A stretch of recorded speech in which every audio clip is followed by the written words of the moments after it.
and they'd become best friends. "Come on, Chase, hurry up." Okay, I just need to stuff my bed." Luke moved his pillows under the covers so it looked as if he were still in it, sleeping. Tonight, Oscar had arranged to meet Kelsey, a preppy blue-eyed blonde who giggled a little too much for Luke's taste. Luke, in turn, had invited Pippa, a recent transfer from England. If I were you, I'm not sure I'd risk keeping Pippa waiting, but sure, by all means, go ahead and arrange your bed perfectly. Luke made one last adjustment to the comforter. "You don't like her, do you?" "What's the like? She's totally stuck up, and she's not even that hot." "I think she's hot," Luke countered. He pictured Pippa in his mind. She was tall, with very blonde hair and nearly translucent skin. There was something almost otherworldly about her. She had really smart things to say in American Lit, ideas that were distinct from those of all the other kids in the class. She made him think. Plus, it was unusual for St. Benedict's to accept any new students junior year, so that gave her an extra layer of allure. "I guess I shouldn't be surprised. You have a thing for different girls," Oscar said, using air quotes the way he always did when this subject came up. "Come on," protested Luke, even though he had to admit it was partly true. All his friends expected him to only like the girls who resembled him, as if couples should pair off like a set of matching salt and pepper shakers. Just because he had a preppy all-American sporty vibe didn't mean that was what he looked for in a girl. In fact, he was attracted to girls who were a little unexpected. "Sure you do. Different girls are totally your thing, man.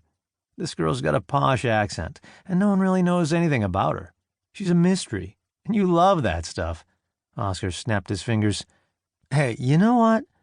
I think it's because if you took off her omnipresent beret, she looks like Daenerys from Game of Thrones. You got that whole fantasy world fetish going on, right?" "Fantasy world? Me?" Luke rolled his eyes. "You know, Mother of Dragons and all that."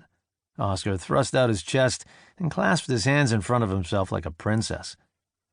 Luke pulled his pillow out from underneath the comforter and tossed it at Oscar's head. "Yeah? Well, I'd rather go out with a badass dragon girl than silly little Kelsey." "Now it's official," Oscar said, catching the pillow and spinning it in the air.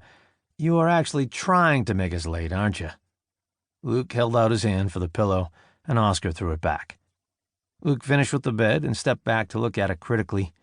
In the dark, and without a close look, it might look like a person was actually in there. Right now, not so much. But it would have to do. Time to go.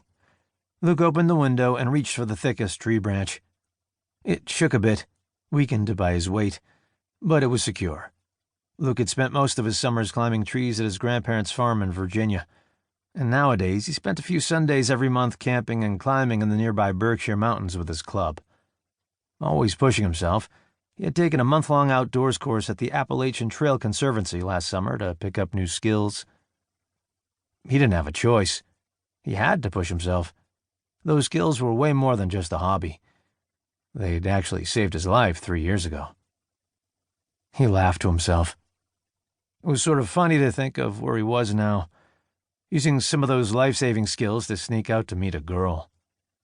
Mac, his group leader from the Appalachians, would actually be proud. He'd always urged Luke to go farther, push himself harder, in every way. Luke was certainly doing that tonight, pushing his rule-abiding self right over a disciplinary line he had never crossed before. Luke reached down and dove for a lower and thicker branch, working his way down the tree easily and landing smoothly on the ground. Oscar followed less gracefully, hitting the ground first and then falling backward with a thud. His backpack, holding the orange juice they'd snuck out of the dining hall at breakfast, and a water bottle half filled with vodka, landed a few feet away. "Careful with the goods," Luke warned. "On the way back, we're going through the basement," whispered Oscar, standing up and wiping dirt off his jeans before picking up his backpack. Wimp. The central campus of St. Benedict's was scattered with brick buildings and the occasional white clapboard or modern structure, all clustered around a man-made pond with a small fountain in the center. Just beyond the pond was the chapel, its enormous lit steeple piercing the sky.